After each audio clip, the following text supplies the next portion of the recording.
What's up, guys? It's me, Tiff, and Sean Diddy Combs, or P. Diddy, has officially rejected a plea deal from the US government ahead of his sex trafficking and racketeering trial. Accepting a plea deal would have obviously reduced the amount of prison time he'd be exposed to, so now if he's convicted on all counts, he could effectively receive a lifetime in prison. Diddy continues to deny all of the allegations and has pleaded not guilty. His trial is set to kick off on May 5th, starting with juror selection. In case you don't remember, I attended every single day of Sam Bankman-Fried's criminal trial, and in case you weren't aware, P. Diddy was actually in jail at MDC Brooklyn with Sam Bankman-Fried. They were literally in a unit together, and Sam has said that Diddy has been very kind to him. So because I covered SBF's criminal trial, I've started to take some interest in Diddy's trial, especially because they were roomies. If you'd like me to continue covering P. Diddy's criminal trial, then let me know in the comments, I guess, or feel free to subscribe, but I am considering doing so. Anyway, P. Diddy's criminal trial is expected to last several weeks, if not months, and could potentially feature some high-profile witnesses. In preparation for Diddy's upcoming trial, here are some things you need to know. Diddy was arrested in September last year, and he was indicted on charges of sex trafficking, racketeering, and transportation to engage in prostitution. The indictment alleges that Diddy used his business empire to conduct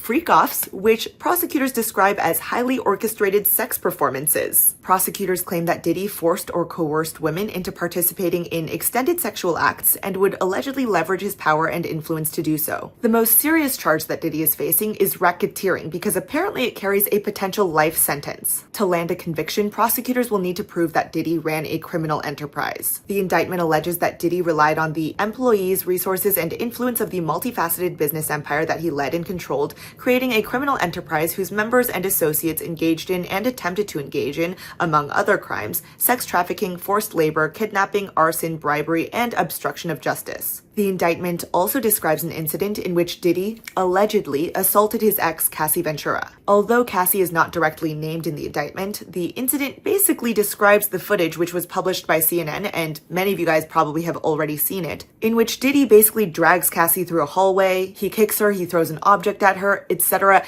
It is just not looking good for Diddy. Cassie actually sued Diddy in November 2023 prior to his indictment, accusing him of sexual assault, but the suit was apparently settled the very next day. Since then, Diddy has been sued by dozens of others accusing him of sexual misconduct, but he has obviously denied all allegations. Next, the indictment centers around Diddy's alleged freakoffs, which, according to prosecutors, are elaborate and produced sex performances that Diddy allegedly orchestrated. Diddy is accused of forcing or coercing women into participating in these freakoffs with male sex workers who were flown in from around the country. During a raid of Diddy's homes in Miami and Los Angeles, investigators found what they called freak-off supplies, including drugs and over 1,000 bottles of baby oil and lubricant. The freak-offs would allegedly sometimes last days, prosecutors claim, and would involve heavy drug use. Diddy allegedly took and kept videos of the sex acts, sometimes without the knowledge of the women involved. After these freak-offs, prosecutors allege that Diddy and the women would receive IV treatments to recover. Furthermore, prosecutors accuse members of Diddy's business, including high-ranking individuals,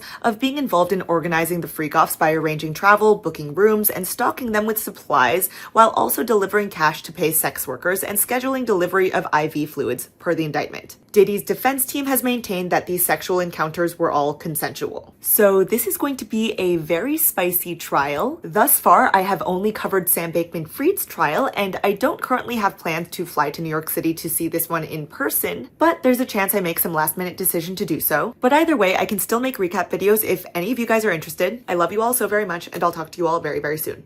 Bye. Quick pause, but I wanted to thank the sponsor of this video, Aura. If you're like me, you probably have a ton of different accounts on social media platforms, crypto exchanges, shopping sites, etc. And data breaches happen daily. If you even just try Googling yourself, you'll probably find data brokers selling your personal information like your home address and your phone number to pretty much anyone willing to pay for it. Even your more sensitive information like your password, social security number, your banking details can be sold to scammers, hackers, and cybercriminals on the dark web. But that's why I've personally been using Aura for the past few years now. I am a literal paying customer of Aura. Aura is basically an all-in-one digital security service that protects you from scammers and hackers by constantly scanning the internet and the dark web for your personal information and alerts you immediately if it finds any of your information leaked out there and automatically requests removal for you. I ran my information through Aura and it literally found my home address, my personal cell phone number, and even my passwords leaked out there on multiple websites across the internet and the dark web, and Aura automatically removed them for me. Aura sends you fraud alerts if anyone tries to open a credit card or get a loan in your name. And they also even have a built-in VPN, a password manager, antivirus software, credit monitoring,